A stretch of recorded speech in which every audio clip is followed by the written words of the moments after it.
바꾸시는 하나님을 기대하라. 바꾸시는 하나님을 기대하라 라는 제목으로 하나님 말씀 전하겠습니다.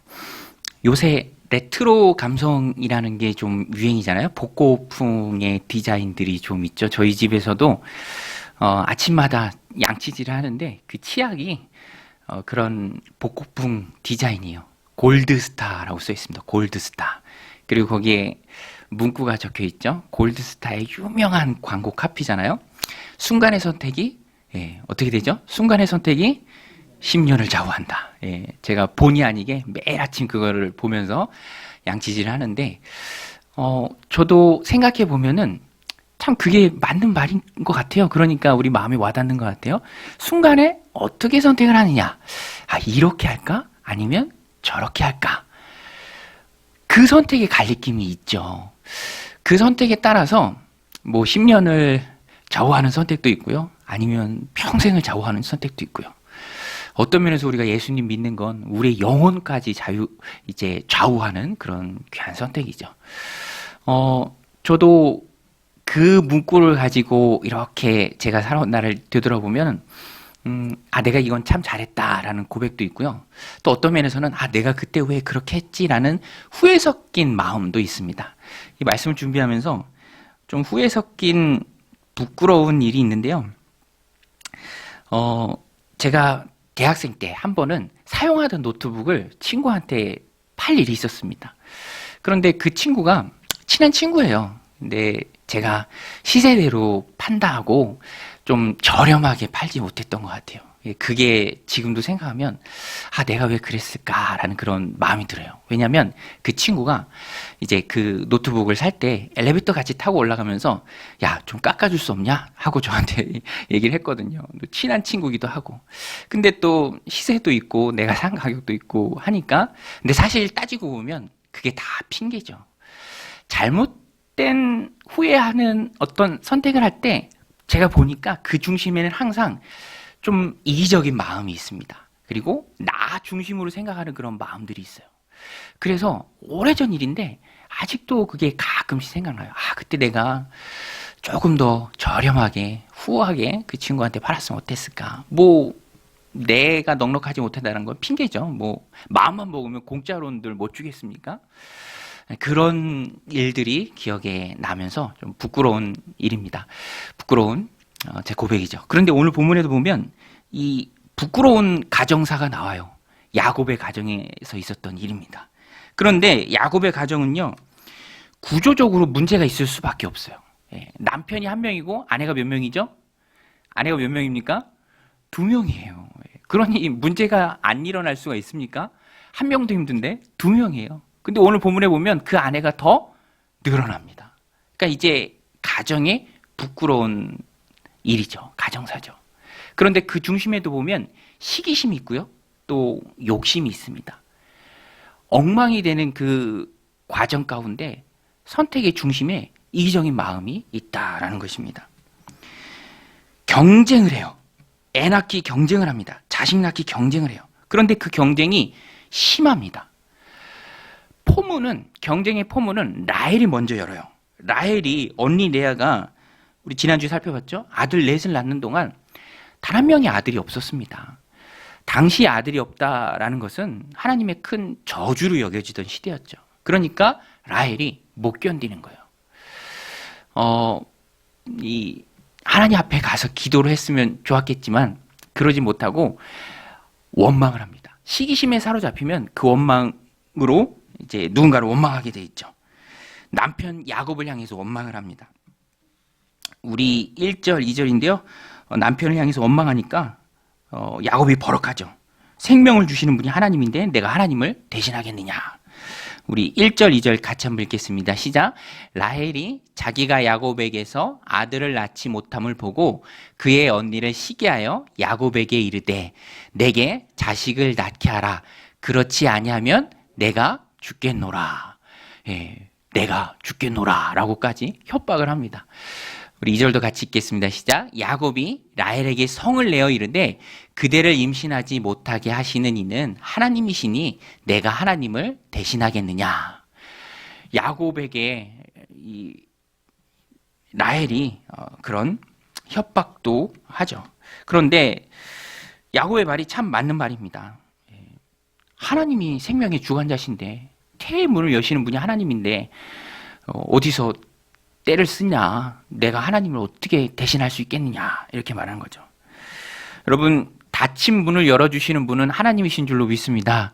주석가 매튜엔니는요 이렇게 얘기했습니다. 하나님께서 4개의 열쇠를 가지고 계신다. 그 4개의 열쇠가 뭐냐면 구름의 열쇠, 마음의 열쇠, 무덤의 열쇠, 그리고 태를 열고 닫으시는 열쇠. 그런데 딱 맞는 말이죠. 구름을 통해서 비를 주시는 분도 하나님이시죠. 또 사람의 마음을 열어주시는 분도 하나님이십니다. 하나님이 마음을 여시지 않으면요 끝까지 마음이 안 열립니다. 하나님이 열어주셨기 때문에 그 마음이 열리고 복음을 받아들이는 거죠. 또 무덤도 그렇죠. 이 땅을 떠나는 거 다 하나님의 권한입니다. 하나님 부르실 때가 다 있죠. 또 마지막에 태를 열고 닫으시는 것 하나님이 하시는 일입니다. 하나님이 생명의 주관자시죠. 그러므로 하나님이 갖고 계신 열쇠를 사람이 대신할 수는 없죠. 닫혔다면 열어달라고 그 열쇠를 갖고 계신 하나님께 기도해야 합니다. 한나는 자녀가 없을 때 기도했죠. 분인나가 아무리 학대하고 조롱하고 핍박해도 상대하지 않고 하나님 앞에 나가서 마음을 쏟아놓고 기도했습니다. 그런데 라헬은 여기서 자식을 낳기 위해 하나님께 기도하기보다는 인간적인 방법을 동원합니다. 자신의 몸종인 비라를 남편에게 첩으로 주었죠. 여러분, 시기심은요 항상 잘못된 방향으로 해결책을 찾아갑니다. 그래서 내 마음에 시기심이 있다면 판단 자체가 흐려버리는 거예요. 사울이 대표적이죠. 자기보다 뛰어난 신하가 있음을 인정해버리면 끝나는데 다윗에 대한 시기심으로 그를 죽이는 것을 인생의 목적으로 삼고 다시 자신의 인생을 다 홀라당 태워버리죠. 시기심은요 그렇게 잘못된 선택을 낳게 합니다. 오늘 라헬도 똑같아요. 그래서 야곱으로 하여금 또 한 번의 중혼을 하게 합니다. 벌써 아내가 셋이 되는 거죠. 그러니까 여기서도 우리가 알 수 있죠. 하나님의 말씀이 한 번 무너지기가 어렵지 그것을 소홀히 여기면서 한 번 무너졌다면 그 후부터는 가속력이 붙어요. 마치 깨진 유리창 법칙과 같죠. 회개하고 돌이키고 보수하지 않으면 자꾸만 무너지기 시작한다는 거예요. 야곱도 처음부터 자매를 아내로 삼는 첫 다음 주부터 잘못 끼워졌기 때문에 하나님의 말씀을 소홀히 여겼죠. 하나님이 제정하신 것은요 1부 1처입니다. 그것이 한 가정이에요. 그런데 그런 원칙들이 무너지면서 계속해서 무너지는 거죠. 여러분, 우리 한국교회가 동성애에 대해서 조금도 타협하지 않고 세게 나가는 이유도 그거예요. 여기서 무너지면 더 이상 물러설 곳이 없다. 여러분, 충격받지 마세요. 미국은요 많이 무너졌어요. 저는 우리나라가 그래도 아직까지는 참 바른 길을 가고 있는 것 같아요. 아무리 데모해도 남자 두 부부를 혼인신고 받아주진 않습니다. 할렐루야. 얼마나 좋습니까? 여기서 무너지면 갈 곳이 없어요. 미국은요 교회조차도 헌법을 바꿔서 한 남자와 한 여자가 결혼해서 가정을 이룬다인데 한 남자 한 여자를 바꿔서 두 사람이라고 그냥 바꿔버렸어요. 그러니까 뭐 남자 두 사람도 되고 여자 두 사람도 되고 다 무너지는 거죠. 이 야곱의 가정도 마찬가지입니다. 한번 무너지기 시작하니까 그때부터 계속 무너지는 거예요. 저도 그 명절마다 어머니가 예배를 드리자 그래서 몇 해 전부터 예배를 아이들 어렸을 때부터 드리는데 이번에는 아이들이 막 크고 또 늦게 일어나고 막 그러니까 못 일어나고 하니까 명절날 아침에 그럼 우리끼리 하자 뭐 이런 분위기였어요. 근데 제가 생각해 보니까 예배를 안 드리면 모르겠는데 드리는데 여기서 아이들을 예외시키면 내년부터는 자동으로 또 예외가 될 것 같기도 하고 그래서 다 깨워서 같이 예배 드렸죠. 그러니까 좋더라고요. 오늘 우리의 신앙도 마찬가지입니다. 한번 무너지기 시작하면은 그것이 쭉쭉쭉쭉 무너진다. 야곱의 가정을 통해서 잘 볼 수 있습니다. 그래서 대수롭지 않게 자기의 몸종을 야곱의 첩으로 주죠. 말씀대로 사는 신앙은 언제나 지키려는 노력이 필요하다라는 것입니다. 여하튼 비라를 첩으로 들이고요. 이 비라가 아들을 낳습니다. 빌하가 둘을 낳죠. 단과 납달리입니다. 지난주 본문에서 넷을 낳았고 또 빌하가 둘을 낳아서 이제 여섯이 되었죠. 그런데 이런 경쟁이, 시기심 어린 심한 경쟁이 한쪽에서 이렇게 하면은 다른 쪽도 가만히 있지 않는다는 거예요. 그래서 다른 쪽도 더 심하게 경쟁의 회오리 속으로 휘말려 들어갑니다. 레아도 뒤질세라 자신의 몸종 실바를 야곱에게 첩으로 줍니다. 시기는 언제나 또 다른 시기를 만들어낸다라는 거죠. 9절 말씀 같이 한번 읽겠습니다. 시작. 레아가 자기의 출산이 멈춤을 보고 그의 시녀 실바를 데려다가 야곱에게 주어 아내로 삼게 하였더니, 실바도 야곱의 첩이 됩니다. 그러니까 이제는요, 아내가 넷이 되었어요. 이게 야곱 가정의 부끄러운 가정사입니다. 하나님이 정하신 건 일부일처제죠. 그것이 아름다운 가정의 모습입니다. 그런데 이제는 아내가 넷이 됐고요. 또 실바도 야곱을 통해서 두 명의 아들을 낳습니다. 누구죠? 갓과 아셀입니다. 그러니까 아들이 8명이 되었어요. 그런데 두 아내의 시기심이 충만한 경쟁은 여기서 멈추지 않습니다. 얼마나 심하게 경쟁했는지 단적으로 보여준 예가 또 합판체라는 게 나와요. 합판체. 영어 성경에 보면 맨드레이크라고 번역을 했는데 이게 일종의 임신 촉진제 역할을 했던 것 같아요. 그래서 어린 아들이, 레아의 아들 루벤이 나가서 그것을 놀다가 가지고 온 것 같아요. 엄마한테 갖다 준 거죠. 그런데 라헬이 그것을 보고 달라고 요구합니다. 레아는 강하게 쏘아붙이죠. 남편을 빼앗은 것도 모자라서 내 아들이 내게 준 합판체마저도, 이 귀한 임신 촉진제마저도 빼앗아가려고 하느냐라고 가시돋치 말합니다. 그때 라헬이요, 남편을 가지고 흥정을 합니다. 그리고 이 두 아내가 남편을 빌려주는 것과 합판체를 거래합니다. 오늘 말씀 15절인데요. 같이 한번 읽겠습니다. 시작. 레아가 그에게 이르되 내가 내 남편을 빼앗은 것이 작은 일이냐? 그런데 내가 내 아들의 합판체도 빼앗고자 하느냐? 라헬이 이르되 그러면 언니의 아들의 합판체 대신에 오늘 밤에 내 남편이 언니와 동침하리라 하니라. 부부관계를 가지고 흥정을 하니까 이 얼마나 부끄러운 모습이고 또 엉망인 가정입니까? 그러니까 야곱의 가정은요, 이런 질서들이 다 무너졌죠. 이런 일들이요, 나중에 야곱 가정에 두고두고 또 문제가 됩니다. 가십거리가 돼요. 여하튼 레아는 야곱을 통해서 2명의 아들을 더 낳습니다. 이사갈과 수불론이죠. 레아 개인으로 보면 6번째 자녀들이고요. 전체적으로 다 합치면 10명의 자녀입니다. 그리고 라헬이 요셉을 낳죠. 하나님이 라헬을 생각하셔서 라헬의 태도여서서 귀한 아들 요셉을 낳습니다. 그리고 가나안에서 라헬이 베냐민을 한 명 더 낳죠. 그래서 총 12명의 아들이 야곱을 통해서 태어납니다. 여러분, 이렇게 12명의 아들을 낳는 과정은 참 인간적인 방법이 가득해요. 그리고 전체가 다 시기심입니다. 네가 몸종을 첩으로 줘? 내가 질 수 없지. 그러면 나도 몸종을 통해서 자식을 또 얻겠다. 뭐 이런 경쟁의 경쟁, 시기심의 시기심. 그러면서 가정의 질서는 다 무너지고 하나님 만드신 창조의 질서도 다 무너지는. 그러면서 12명의 아들이 태어납니다. 그런데 여러분, 오늘 말씀의 주제가 바로 이거예요. 12명의 아들들이 태어나는 과정을 보면 인간적인 생각으로 얼룩져 있지만, 범죄로 가득 차 있지만, 그러나 결과를 놓고 볼 때 이 12명이 누가 됩니까? 이 12명이 바로 이스라엘의 12지파가 되죠. 그러니까 4명의 아내를 통해 얻은 12명의 아들들이 이스라엘 12지파의 근간을 이루는 것을 보면서 우리가 깨닫는 것이 그것입니다. 부족한 사람의 부족한 모습도 하나님의 뜻 가운데서 하나님의 뜻을 이루는 방편이 된다. 이거예요.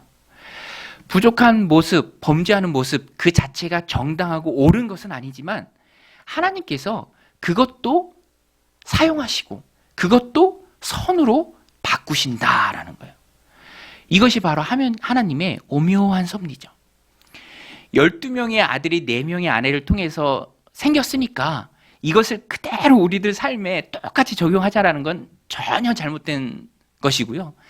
우리가 이 말씀을 해석하고 우리들 삶 가운데 적용할 때 긍휼이 풍성하시고 오묘하게 역사하시는 그 하나님께서 인간들의 죄악조차도 허물과 부족한 모습들조차도 하나님 오묘하신 섭리 가운데 그것을 사용하신다라는 거예요. 하나님께서는 오묘하게 일하십니다. 여러분, 하나님은 오묘하게 일하시는 분이신 줄로 믿습니다. 그래서 이 가정의 부끄러운 가정사도 하나님께서 사용하세요. 인간의 허물까지도 하나님 섭리 가운데 있으면 하나님의 뜻을 이루는 방편이 돼요. 이 12명의 아들이 12지파가 되고 이스라엘 민족이 되고 그 민족을 통해서 예수 그리스도가 나오시죠. 요셉의 경우가 대표적이죠. 하나님께서 허물도 축복으로 바꾸시는 예의 대표가 바로 요셉입니다. 형들에게 팔려서 애굽으로 간 악한 일이죠. 가정의 잔혹사입니다. 그러나 하나님께서 섭리 가운데 그것도 선으로 바꾸어 주셨죠. 우리 창세기 50장 20절인데요. 우리 같이 한번 읽겠습니다. 시작.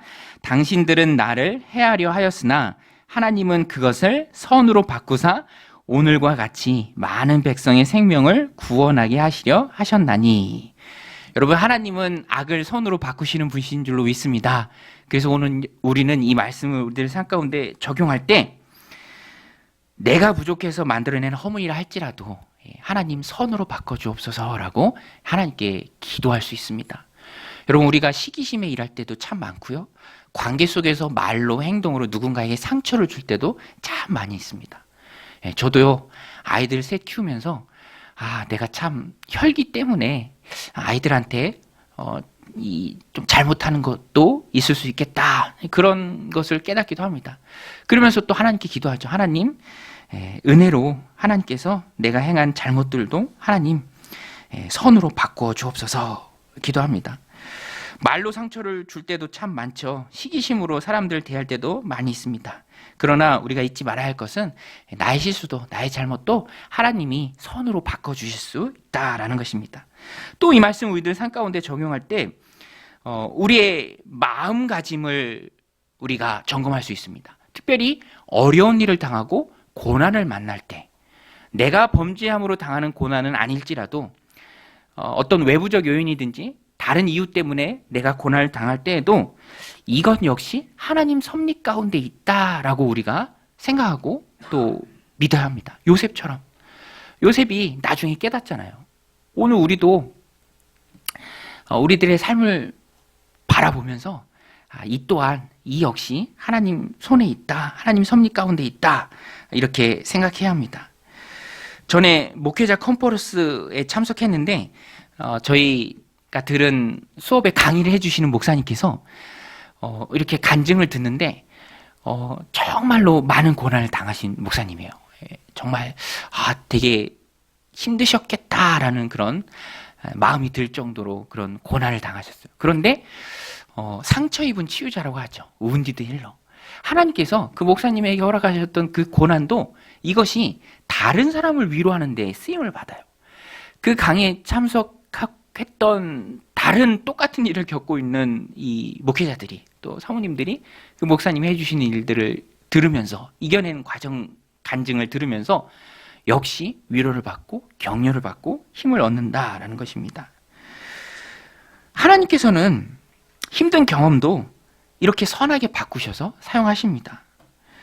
그래서 우리는요, 보이는 현상에만 집중하지 말고 이면에 있을, 아직은 잘 모르지만 그 이면에 있을 하나님의 계획을 기대하고 소망해야 합니다.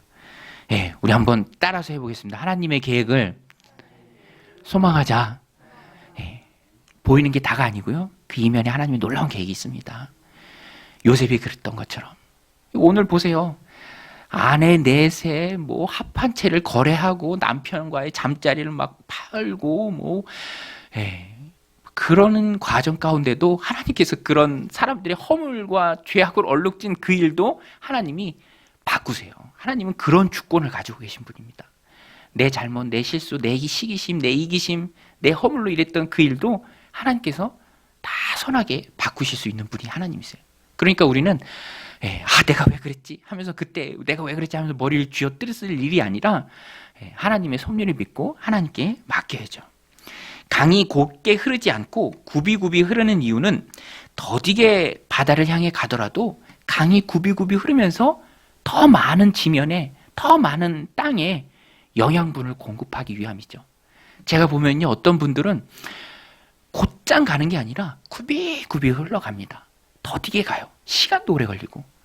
그래서 본인은 답답해하지만 옆에서 보는 영적인 안목이 있는 사람들이 보면 저 사람을 통해서 치유받는 사람들, 세워지는 사람들, 또 회복되는 사람들이 참 많은 것을 보죠. 하나님은 여러 가지 여러 방법을 통해서 다양하게 오묘하게 하나님의 역사를 이루어 가십니다. 그래서 우리는 하나님의 바꾸어 주심을 믿어야 합니다. 여러분, 하나님은 바꾸시는 분이신 줄로 믿습니다. 우리의 잘못도 또 여러 가지 열악한 환경도 상황도 꼬여있는 일도 하나님께서 다 바꿔주십니다. 야곱의 가정에 있었던 오묘한 하나님의 섭리가 우리들 삶 가운데 있을 줄로 믿습니다. 그러면 우리는 하나님께 쓰임받는 인생을 살아갈 수 있습니다. 우물가의 여인이 그랬죠. 요한복음에 나오는 내용이 다 그거 아닙니까? 남편이 5이나 있었고 아직 사는 사람도 남편이 아닌데, 그러나 우물가에서 주님 만났죠. 또 요한복음 8장에 나오는 가늠하다 현장에 잡혀 죽을 위기에 처한 여인도 그랬습니다. 또 요새 본문에 나오는 나면서부터 앞을 보지 못했지만 주님을 만나고 눈이 뜬 사람도 그랬죠. 예수님 만나고 영적인 눈이 띄었습니다. 매우 힘든 삶을 지금껏 살았지만 바꾸시는 주님을 만나고 새로운 삶을 살게 되었습니다. 오늘 우리도 이 시간 기도할 때 하나님, 내 삶에 주권적으로 개입하여 주옵소서라고 하나님 앞에 기도하시길 바랍니다. 욕심과 시기가 가득했던 야곱의 가정을 이스라엘 민족의 뿌리로 사용하신 하나님께서 내 모든 허물 압도하는 은혜로 함께하여 주실 줄로 믿습니다. 내가 기도할 때 하나님의 주권적인 손길이 내 삶에 가득하게 하옵소서. 그래서 내가 시기심으로 일했던 거, 내가 잘못하고 실수했던 일들, 또 누군가에게 주었던 상처들, 그런 것들도 하나님 다 선으로 바꿔 주옵소서. 내가 처해 있는 환경들도, 어려운 일도 하나님께서 다 선으로 바꿔 주옵소서. 우리가 믿음으로 기도할 때 하나님 역사해 주실 줄로 믿습니다. 또 한 가지 오늘 말씀을 통해서 우리가 깨닫는 것은요, 모든 것이 하나님의 주권적 역사이기에, 말씀 그렇죠? 야곱의 가정 엉망진창이었습니다. 그런데 그 엉망진창과 같은 진흙 속에서 하나님께서 보화와 같은, 보배와 같은 이스라엘의 뿌리가 되는 12지파를 만들어내세요. 하나님께서 다 하신 것이죠. 하나님께서 하셨기 때문에 우리는 자랑할 게 있을까요, 없을까요? 여러분, 우리가 자랑할 게 있습니까, 없습니까? 없어요. 하나님이 다 하셨습니다. 그래서 그 간증할 때 가장 좋은 간증이 그거 아닙니까? 소감 말할 때 하나님이 하셨습니다. 우리 한번 따라서 해보겠습니다. 하나님이 다 하셨습니다. 우리의 구원도 하나님이 다 이루셨죠. 내가 한 게 뭐가 있습니까? 하나님이 불러주신 거죠. 택해 주신 거죠. 어느 시기에 하나님이 여러 가지 방법을 통해서 불러내 주신 것입니다. 그래서 우리가 믿음을 갖고 신앙생활을 하면서 천국 소망을 가지고 하나님 주신 사람을 사랑하는 거죠. 하나님이 하신 것입니다. 에베소서 2장 8절이죠. 너희가 그 은혜를 인하여 믿음으로 말미암아 구원을 얻었나니 이것이 너희에게서 난 것이 아니요 하나님의 선물이라. 행위에서 난 것이 아니니 이는 누구든지 자랑하지 못하게 하려 함이라. 우리는 자랑할 게 없습니다. 여러분, 모든 것이 다 하나님의 은혜인 줄로 믿습니다. 하나님의 은혜죠. 오늘 본문을 보면 야곱의 가정 가운데서도 하나님이 다 하셨습니다. 우리 인생도 그래요. 내 노력과 상관없이 얻어지는 게 참 많습니다. 노력한 건 요만큼인데요, 하나님께서 넘치도록 이만큼을 부어주신 것이죠. 그러면 참 감사해요. 저도 이번 명절에 어머니 찾아뵀었는데, 지난 명절도 그랬고 이번 명절도 그랬고, 저희가 집이 목장하고 같이 있었어요. 그리고 되게 뭐 냄새도 나고 또 지저분하고 그렇죠. 그런데 또 근처에 있는, 좀 깊숙이 있지만 또 이 새 아파트로 어머니가 이사하셔서 저는 너무 좋더라고요. 참 하나님 주신 복이죠. 야, 우리가 이런 경우도 있구나. 이런 깨끗하고 좋은 곳에서 명절도 맞이하는구나. 하나님 베풀어 주신 은혜죠. 너무너무 하나하나 생각하면 다 하나님이 해주신 것입니다.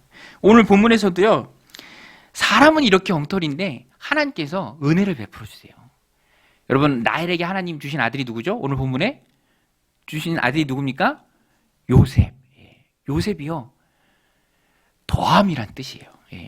얼마나 이름이 좋습니까? 예전에 김영규 목사님도 참 좋아하는 성경 인물 중에 한 명이 요셉이라고 자주 말씀하셨는데, 저도 좋아요. 요셉, 더함. 여러분, 하나님이 은혜를 더해 주실 줄로 믿습니다. 요셉이요, 아들 하나 더 주세요라는 뜻의 이름이에요. 그런데 이 귀한 요셉이 누굽니까, 여러분? 이스라엘 12지파 중에 요셉이 사실상 장자예요. 그래서 요셉의 아들 베냐민과 요셉의 아들 에브라임과 므낫세가 이 지파 중에 두 지파로 들어가죠. 그리고 예수님의 모형이 됩니다. 사실상 장자예요. 그런데 이 아들을 라헬에게 하나님이 허락해 주세요. 오늘 말씀 22절부터 24절인데요. 우리 같이 한번 읽겠습니다. 시작. 하나님이 라헬을 생각하신지라 하나님이 그의 소원을 들으시고 그의 태를 여셨으므로 그가 임신하여 아들을 낳고 이르되 하나님이 내 부끄러움을 씻으셨다 하고 그 이름을 요셉이라 하니 여호와는 다시 다른 아들을 내게 더하시기를 원하노라 하였더라. 할렐루야. 하나님께서 부족한 라헬에게도 이런 귀한 요셉을 아들로 주셨습니다. 12아들 중에 가장 뛰어난 아들. 집안을 다 일으켜 세우잖아요. 예수님의 모형이 되잖아요. 사실상 장자를 라헬에게 하나님이 허락해 주셨죠. 라헬은요, 1절에서 살펴본 것처럼 시기심에 불탄 사람입니다. 경쟁에 포문을 연 사람이에요. 아들을 낳게 해달라, 안 그러면 죽어버리겠다고 남편을 협박한 사람입니다. 몸종을 첩으로 주면서 언니와 경쟁한 사람이고요. 여러 면에서 허물이 많은 사람이에요. 그러나 하나님께서 생각하시고 라헬에게도 은혜를 주십니다. 은혜를 주시는데 요셉을 아들로 주세요. 얼마나 귀합니까? 그러니까 모든 것이 하나님의 은혜입니다. 내가 잘나서 받은 게 아니다. 하나님의 은혜다. 나의 공로 없다. 하나님이 은혜로 주신 것이다. 여러분, 하나님의 은혜에 늘 감사하는 저 여러분들이 되시길 바랍니다. 겸손하는 저와 여러분들이 되시길 바랍니다. 자랑할 게 없죠. 하나님이 다 주시는 은혜인데요. 그리고 이 요셉을 라헬이 낳은 것을 보면서 우리가 그렇게 적용할 수 있습니다. 자녀를 위한 기도 제목으로 적용할 수 있어요. 제가 또 성장기에 있는 자녀들이 있어서 이 말씀이 그렇게 들어온 것 같아요. 그런데 우리들이 늘 고백하는 것처럼 자녀를 향한 부모의 기도는 끝이 없는 줄로 믿습니다. 자녀만 있나요? 자녀가 또 새끼를 낳죠? 손자, 손녀들도 있잖아요. 하나님께서 우리의 자녀들에게, 귀한 손자, 손녀들에게 요셉과 같은 그런 지혜와 성품과 예수님 닮은 아름다운 모습 주시기를 주님의 이름으로 축복합니다. 그래서 우리는요, 이 말씀을 나는 부족하지만, 나는 라헬처럼 부족하지만 시기심 가득하고 이기심 가득하고 넘어질 때도 많고 허물도 많지만 하나님 은혜 베푸셔서 내 자녀에게는 요셉과 같은 마음을 주옵소서, 요셉과 같은 자녀를 주옵소서. 우리가 이 말씀 붙들고 기도할 수 있습니다. 요셉은 더한다는 의미의 이름입니다. 하나님 아들 하나 더 주세요. 그런데 정말로 하나님께서 아들을 한 명 더 주셨죠. 하나님께서 기도에 응답하셨습니다. 라헬은요, 자신이 그렇게 부족한 사람이지만 자신의 부족함은 보지 않았습니다. 오늘 우리도 은혜라는 것은 하나님의 선물이에요. 자격 때문에 주어지는 것이 아닙니다. 그러니 은혜 구한 우리에게 은혜 주실 하나님을 기대하면서 내 부족한 모습을 보지 말자고요. 그리고 하나님의 은혜를 바라보고 긍휼이 풍성하신 하나님을 바라보고 기도합시다. 그러면 하나님께서 라헬에게 허락하셨던 그런 은혜를 오늘 우리에게도 허락해 주실 줄로 믿습니다. 라헬에게 하나님은 은혜를 허락해 주셨습니다. 오늘 우리도 부족한 자격을 바라보지 말고 하나님의 은혜를 바라보는 하나님의 거룩한 종들이 다 되시길 바랍니다. 그래서 하나님 앞에 기도할 때 하나님 은혜 주세요. 요셉 같은 자녀들로 하나님께서 만들어 주세요. 기도할 때 마음 여시는 하나님께서 사랑하시는 자녀 손들의 마음을 열어주실 줄로 믿습니다. 요셉은 소망의 이름이죠. 오늘 우리도 주님께 소망을 품고 기도하시기 바랍니다. 하나님께서 이루어 주실 줄로 믿습니다. 나는 부족해도 하나님께서 이루어 주실 줄로 믿고 간절히 소망하면서 기도하는 우리들 가운데 응답의 기쁨이 충만하시기를 주님의 이름으로 간절히 축원드립니다.